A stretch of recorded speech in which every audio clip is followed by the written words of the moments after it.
Yeni bir videodan herkese tekrardan selamun aleyküm. Bugünkü videomuzda da yine gündemdeki gelişmeleri sizlere aktarmaya devam edeceğim.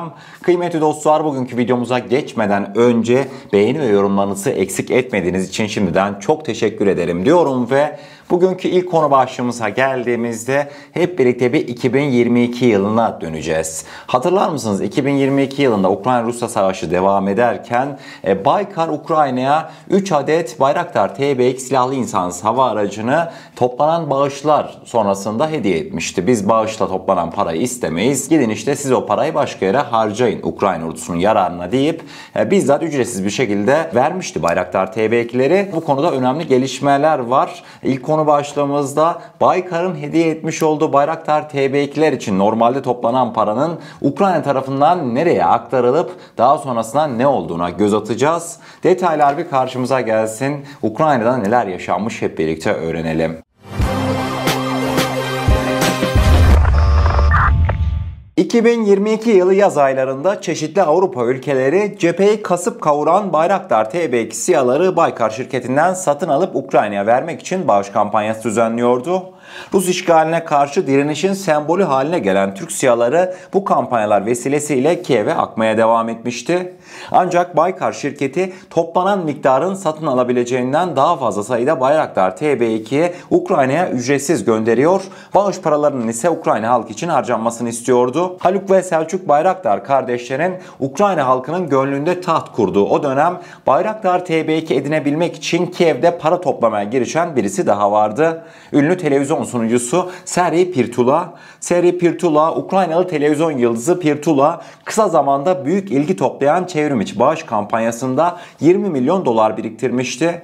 Ukraynalılar için hiçbir şey imkansız değildir. 3 adet Bayraktar alacağız, sen de destek ver şeklinde ifadelerle bağış vermeye çağrılan halk sadece birkaç gün içerisinde 20 milyon dolar parayı kampanya hesabına yollamıştı. Toplanan parayla alınabilecek 3 tane Bayraktar TB2 Baykar şirket tarafından yine Ukraynalılara hediye edilmişti. Baykar silahlı insansız hava araçlarını ücretsiz bir şekilde Ukraynalılara verince bağışta toplanan paraların nereye harcanacağına ilişkin kritik açıklama ise sonraki birkaç hafta içerisinde gelmişti. Televizyon sunucusu Serhiy Pirtula 20 milyon dolar karşılığında Ukrayna ordusu için uydu hizmeti satın alındığını duyurmuştu. Halkın Bayraktarı sloganıyla toplanan paraların gittiği adres Kaliforniya merkezli ICE şirketi olmuştu ve buradan sağlanan verilerin kaynağı artık halkın uydusu adıyla anılmaktaydı. Ukrayna ordusu milyarlarca dolar değerinde 1500'den fazla Rus hedefini bu şirketten alınan veriler sayesinde vurduğunu açıklamıştı. Ukrayna ordusunun bu uydu sayesinde Ruslara çok ağır bir tahribat verdiği de konuşulmakta. Ben de haberi sizlerle birlikte yani resmen yaşadım. İçimden dedim ki ulan dedim biz daha ne yapalım? Şimdi bunlar bizim üstümüze geliyor değil mi son dönemde? Kim bu bunlar dediklerim? İşte Avrupa Birliği'dir, Amerika Birleşik Devletleri ne diyor işte? Vay arkadaş işte Türkiye Rusya'nın paralarının döndüğü bir merkez haline geldi. Türkler Ruslara yaptırım uygulamıyor. Türkler Ruslara yaptırım uygulamadığından dolayı biz Türklere yaptırım yapacağız diye sürekli kendi aralarında konuşuyorlar değil mi? Zaten Ruslardan almış oldukları doğal gazlar Yunanistan vesilesiyle bunlar herkes bilmekte ama bunları konuşan yok. Parantezi kapattım. Yani kıymetli dostlar daha Türkiye ne yapsın ya? Adamlara gerçekten yani 21. yüzyılda dünyanın en kritik teknolojilerinden bir tanesini biz gidiyoruz hediye ediyoruz. Daha sonrasında ise gidiyorlar o parayla başka işlerini görüyorlar. Sözde onlara sorsanız Türkiye hiçbir şekilde yardım etmedi. Bu haberi de görmezler onu söyleyeyim. O batılı yetkililer var ya bu haberi emin olun zaten o an yaşamıştır bunlar ama bu haberi görmezden gelirler. Çünkü neden? Türkiye'nin üzerine gitmek işlerine geliyor. Türkiye ile Rusya'nın stratejik bir şekilde dengeli ilişki kurması yani iki ülkenin faydasına ilişki kurması en çok Amerika'yı en çok Avrupa Birliği'ni rahatsız ettiğinden dolayı bunlar bahane arıyor. Yani Ukrayna'ya destek vermiyormuşuz falan filan bunların tamamıyla hepsi palavra. Bu haberde oldukça önemliydi. Akabinde bugünkü ikinci konu başlığımıza geldiğimizde hep birlikte bir Yunanistan'a gideceğiz. Yunanistan'ın eski dışişleri şu anki savunma bakanı Nikos Dendias meclise Amerika'dan alacakları F-35'lere ilişkin bir önerge sundu ve bu önerge kabul edildi. Daha sonrasında ise Yunan basınında kendi iç basınında Twitter'da çok ilginç olaylar dönmekteydi. Sizler için güzel yakaladığıma inanıyorum bu haberi. İsterseniz Yunanistan'da ilk olarak neler yaşanmış? Detaylar bir karşımıza gelsin. Daha sonrasında özel yakalamış olduğum haber sizlerin karşısında olacak. Yunanistan'ın devlet ajansı AMNA'nın haberine göre Yunanistan Savunma Bakanı Nikos Dendias, Meclis Silahlanma Komisyonu'na 20 adet F-35 savaş uçağı tedariği ve Constellation sınıfı fırkateyn inşa edilmesine ilişkin programa katılım değerlendirme çalışmasına yönelik teklifler sundu. Nikos Dendias, F-35 askeri savaş uçaklarının ülkenin caydırıcı gücünü artıracağını savundu. Dendias, Constellation tipi fırkateynin Yunanistan'da inşa edilmesine ilişkin programa katılım kararının alınması halinde bu fırkateynin de Yunanistan Deniz Kuvvetleri için önemli bir güç olacağını ileri sürdü. Dendias'ın F-35 ve Constellation tipi fırkateynlere ilişkin teklifi komisyonda çoğunluğun oylarıyla kabul edildi. Bizim densiz Dendias'a göre F-35'lerin Yunanistan tarafından alınması Yunanistan'ın caydırıcılığını artıracakmış. Ama Dendias gibi düşünmeyen bazı kişiler var Yunanistan'da. Yunanistan'ın ünlü sitelerinden Pentapostagma mesela bugün sabah saatlerinde bu habere hiç de sevinmedi. Normal şartlarda ne beklerseniz işte Yunanistan helal olsun alkış F-35'leri alıyoruz. Türklere kafa tutacağız. Bu tarz haberler girmesini beklerdiniz değil mi? Vallahi Yunanlılar açık konuşacağım hiç de böyle düşünmüyorlar. Yunanlılar gerçeğin farkında. F-35 belasının farkında diyelim. Evet kıymetli dostlar görmüş olacağınız üzere Yunan basınından Pentapostagma Yunanistan'ın F-35 muhabbetine ilişkin aynen şu başlığı atmıştı. Artık burada isim verdikleri kişi Yunan askeri uzman. Diyordu ki Stefanos Karavidas Türkiye'ye görev planlıyorsam F-35 ilerlemez. Haberin detaylarında ise Yunan askeri uzman Stefanos Karavidas F-35'in teknik sorunlarına değinerek Türkiye'ye bir görev planlıyorsanız F-35 havalanmaz diyor.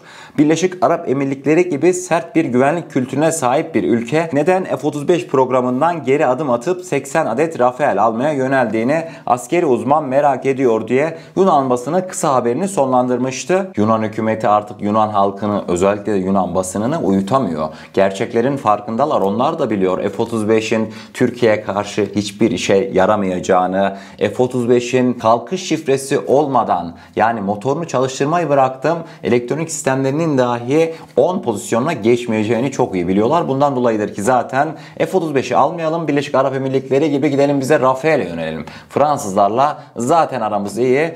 Gidelim Fransızlardan bu oyuna sürekli Rafael alalım, F-35'i almayalım tarzında haberler artık birçok kez karşımıza çıkmaya başladı. Son olarak da kıymetli dostlar geçtiğimiz günlerde hazır F-35 muhabbeti açılmışken bizi Amerika Birleşik Devletleri F-35 programından niye çıkartmıştı? İşte S-400 aldık. S-400'lerle F-35 beraber çalışmaz. Sebebine S-400'ler gider işte F-35'in gizli bilgilerini çalar. Bunu demişlerdi değil mi? Yani bunu bizlere sürmüşlerdi. Biz bundan dolayı programdan çıkartılmıştık değil mi? Geçtiğimiz günlerde çok ilginç bir görüntü karşıma çıktı mesela. Kıymetli dostlar bir tane Rus savaş uçağı F-35 ile birlikte kol uçuşu gerçekleştirmekteydi. Şimdi aklıma da şu soru geldi. Yani S-400'ler kilometrelerce uzaklıktan F-35'in bilgisini alabiliyorsa sizce dibine kadar yani metreler var arasında dibine kadar F-35'in yanına Rus jeti yanaşınca o bilgiler alınmamış mı oluyor? F-35'in gizliliği sağlanmamış mı oluyor? Veyahut da zaten İsrail bileceğiniz üzere Suriye'de vızır vızır F-35 uçurmakta. Suriye'de S-400'lerin olduğuna dair zaten daha öncesinde de birçok haber karşımıza çıkmıştı. Yani mevzu dediğim gibi Türkiye olunca kıymetli dostlar bahane üstüne ilk konu başlığımızda da zaten Ukrayna'ya destek vermiyor muyduk? Veriyorduk ama niye? Yine mevzu Türkiye'ydi. Bugünkü 3. konu başlığımıza geldiğimizde sosyal medya haberlerimize gelmiş oluyoruz. Yine sizler için birbirinden önemli, birbirinden dikkat çekici gelişmeleri bir güzel yorumladım. Detaylar bir karşımıza gelsin. Bugün sosyal medyada neler yaşandı hep birlikte öğrenelim. Geçtiğimiz günlerde hatırlarsınız hani ne oluyor lan dediğimiz bir açıklama gelmişti. Kimden? Sayın Hakan Fidan'dan Dışişleri Bakanımız. 3. Dünya Savaşı'na çok az kaldı tarzında bir söylemi vardı Sayın Hakan Fidan'ın ve milletçe şaşırmıştık da. Mesela dün akşam saatlerinde Milli Savunma Bakanlığımız, yine yine gerçekten çok dikkat çekici bir açıklama yaptı. Dedi ki Milli Savunma Bakanlığımız, 3. Dünya Savaşı gibi karanlık bir tabloyu başta ülkemiz olmak üzere kimse istemez ama ordumuzun da her türlü senaryoya hazır olduğunu belirtmek gerekir diye yani bir ifade gelmişti Milli Savunma Bakanlığımızdan. Gerçekten hani hayırdır ne oluyor dedik yani. Daha sonrasında ise tabi bu haber Yunan basınında endişeyle karşılandı. Yunanlılar diyordu ki Türk Dışişleri Bakanlığı ve Türkiye Savunma Bakanlığı 3. Dünya Savaşı uyarısında bulunurken Türkiye Dışişleri Bakanlığı Güney Kıbrıs ve Yunanistan'ı İsrail destekledikleri için risk altında oldukları konusunda uyarıyor. Önümüzdeki dönemlerde demek ki bazı hareketlilikler olacak ki boşu boşuna önce Hakan Fidan sonra Milli Savunma Bakanlığımız, yani bu çok ciddi bir açıklamaydı. Yani Rabbim ülkemizin, memleketimizin yardımcısı olsun diyorum ve hep birlikte bir Gazze'ye gidelim mi? Gazze'den çok dikkatimi çeken bir görsel vardı. Bu görmüş olduğunuz alan neresidir? Şöyle bir tahminlerinizi yapın lütfen, sizlere süre veriyorum. Yaptınız mı? Kıymetli dostlar, burası hazırsanız söylüyorum bir mezarlık. Şimdi diyebilirsiniz ulan Kaan işte Gazze'de katil İsrail rejiminin, katil Netanyahu rejiminin vurmadığı, yıkmadığı bir yer kaldı mı diyebilirsiniz. Kıymetli dostlar, bu mezarlığı İsrailliler hiçbir şekilde vuramıyor. Sebebi ise bu mezarlık bir İngiliz mezarlığı. Gazze'de taş üstüne taş bırakmayan İsrail söz konusu İngiltere olunca bu şekilde mezarlığa hiçbir şekilde hasar verememiş. Yani şu an Gazze'nin en güvenli yeri ne diye soracak olsanız ben yani açık bir şekilde bu mezarlık derim. Devamında kıymetli dostlar hep birlikte bir Bolivya'ya gidelim mi? Bolivya'dan hani güler misiniz, ağlar mısınız diyeceğim bir haber sizlerin karşısında olacak. Bileceğiniz üzere Bolivya'da darbe bastırıldı. Başarısız bir darbe girişimi sonrasında bazı görüntüler sosyal medyada gündem oldu. Bolivyalı darbeci askerlerin bazıları Çin yapımı Tiger 4x4 zırhlı aracın yol ortasında bozulması nedeniyle darbeyi kaçırdı. Darbeye katılamadılar. Yani kıymetli dostlar, Çin yapımı zırhlı araçlarda hani derler ya ulan Çin yapımı bir şey mi alınır falan filan diye. Yani zırhlı aracınız dahi Çin yapımı olunca bu şekilde yolda kalınabiliyor. Eminim ki hükümet yetkilileri bu duruma çok sevinmiştir ama Çin yapımı araçlarla aşağıya yazmışlar darbe dahi yapılmıyor. Bugünkü sosyal medya haberlerimizin son kısmında ise çok önemli bir kısa haberi sizlerle paylaşacağım.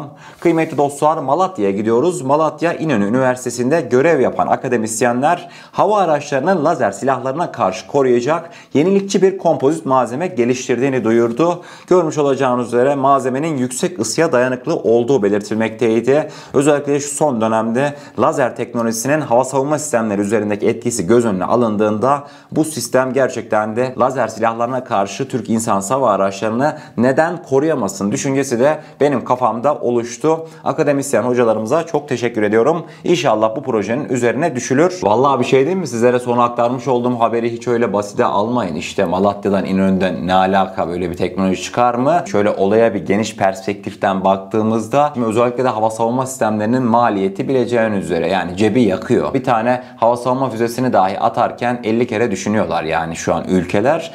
Ne oldu şu an son dönemde? İşte lazer silahı kullanalım. Bir tane lazer atışı 20 dolar. İşte her kamikaze drone'u lazer silahıyla rahat bir şekilde düşürebiliriz. Bu kafaya erişti değil mi son dönemde gelişmiş ülkeler? Kıymetli dostlar, lazer silahını engellemenin en önemli yollarından bir tanesi özellikle lazer silahından koruyucu bir kompozit malzeme Türkiye kendi imkanlarıyla üretirse ve insan hava araçlarımızı bu kompozitlerle kaplarsak tadından yenmez. Gerçekten de mükemmel olmaz mı? Şimdi sizlere sormak istiyorum.